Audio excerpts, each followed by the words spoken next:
Let me describe a moment that feels painfully familiar. You're already late. Your phone buzzes with a reminder you didn't want to see. And then, right on cue, a warning light appears on your dashboard. Nothing dramatic. Just a small symbol glowing quietly, telling you something is wrong. You know what it means. You also know what you don't have. Maybe the fix costs a few $100s, not a fortune, not life-changing money. But right now, it might as well be $1 million. You check your account. The number's low enough to make your chest tighten, so you do what millions of people do every day. You ignore it. Weeks pass, then months. The problem grows. What could have been a small repair becomes a breakdown, a tow truck, missed work, bigger damage. Suddenly, a manageable issue has turned into a financial disaster that lingers for years. This isn't bad luck, and it isn't irresponsibility. It's something far more precise and far more dangerous. It's the cost of not having money. Most people think being broke just means having less. Less comfort, less freedom, less margin for error. But that's not the full story. Being broke is not neutral. It's not passive. It actively costs you more to exist. Everything becomes more expensive when you don't have cash. Repairs cost more, credit costs more, time costs more, stress costs more, even thinking clearly costs more. And that's what we're talking about here. Not investing hacks, not side hustles, not cutting lattes. We're talking about the invisible system that quietly drains people who are already struggling while rewarding those who already have breathing room.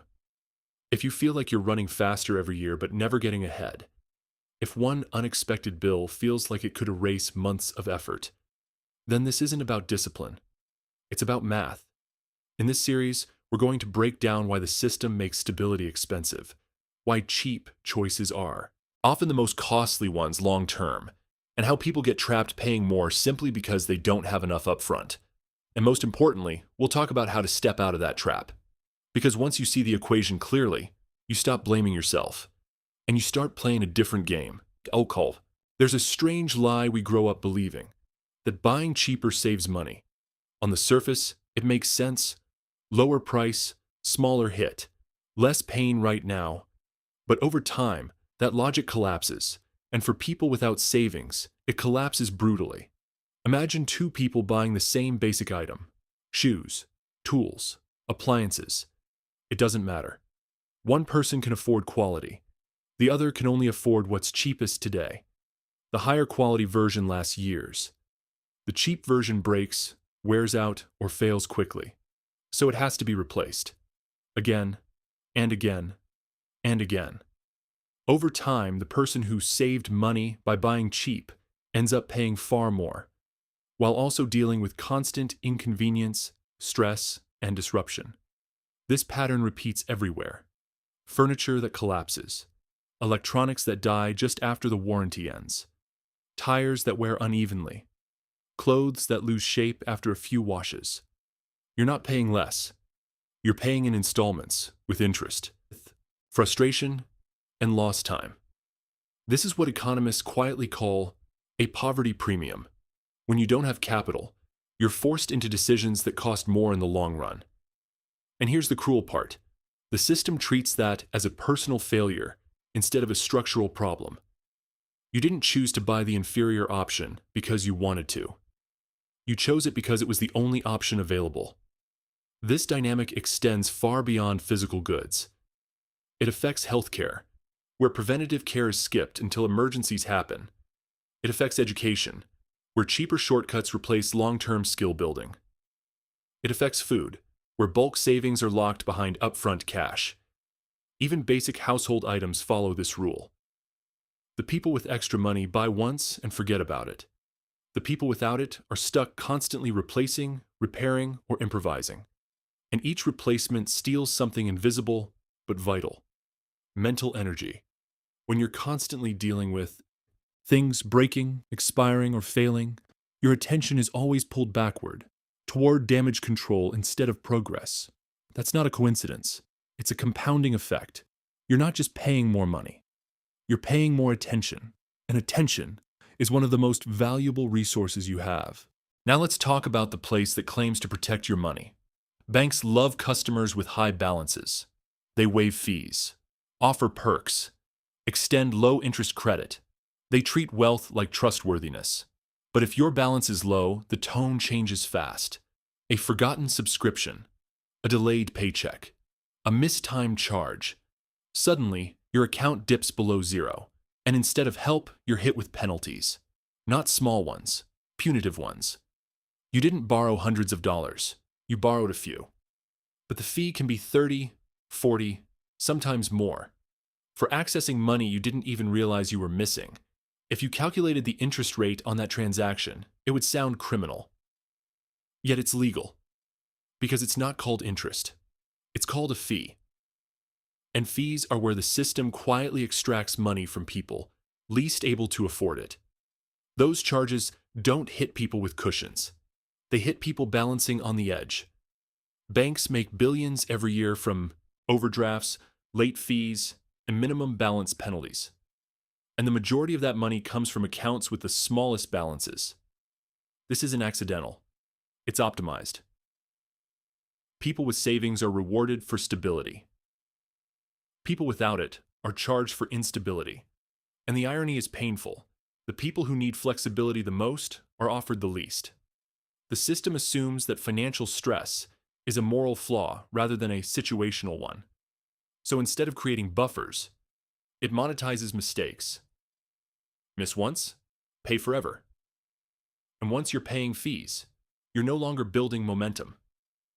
Every dollar going to penalties is a dollar that can't become a safety net, which increases the odds of the next penalty. That's how the loop tightens. This isn't about being careful. It's about being trapped in a structure where one misstep costs more than it should, and where recovery is intentionally slow. There's something most financial advice ignores completely. What stress does to the human mind.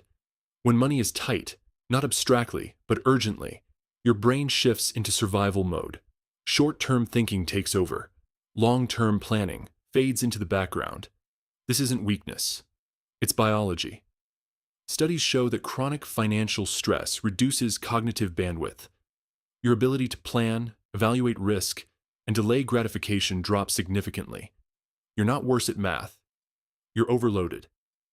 Every decision competes with rent, food, transportation, and uncertainty. That's why people under financial pressure often make choices that outsiders label as bad decisions.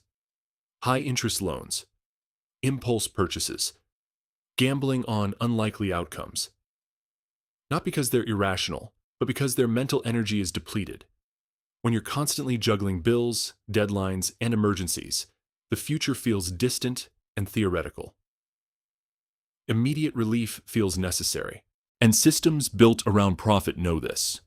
Predatory products are designed to look attractive when you're stressed. Fast approval. No questions. Instant relief. Long-term damage. The people with financial breathing room don't just save money. They save mental clarity. They don't think about replacement costs.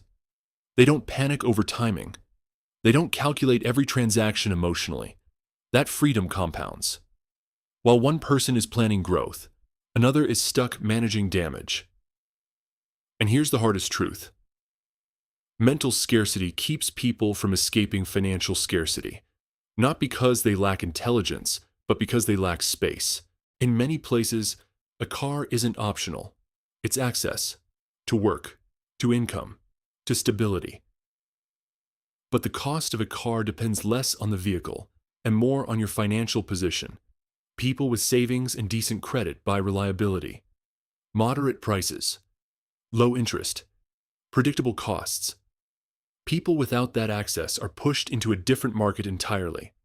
High mileage vehicles, inflated prices, extreme interest rates, long loan terms, little margin for error. The same object, a car, can cost two people wildly different amounts over time. And when that car fails, the consequences ripple outward. Missed shifts, lost income, more debt, more pressure. You're not just paying for transportation. You're paying a risk premium for being labeled unstable. The cruel irony?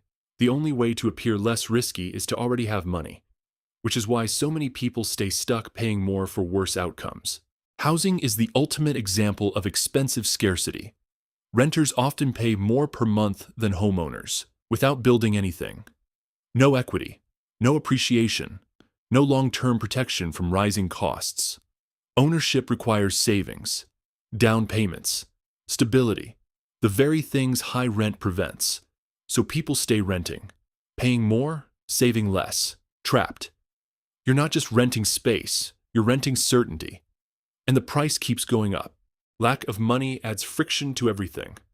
Long commutes, multiple stops, waiting, manual work, public systems that cost hours instead of minutes. Time becomes fragmented, wasted, unrecoverable. And time lost is income never earned, rest never had, growth never pursued. The cost isn't visible, but it's massive. The first goal isn't wealth, it's stability. Eliminating penalties, creating buffers, fixing leaks. Small cash reserves change everything. They turn crises into inconveniences, fees into savings, panic into choice. This isn't boring advice. It's strategic defense. Escaping the poverty premium isn't about getting rich overnight. It's about refusing to keep paying unnecessary penalties. Each smart, durable decision compounds. Each buffer builds momentum. And once momentum starts, the math finally shifts in your favor. The system depends on you not seeing this. Now you do.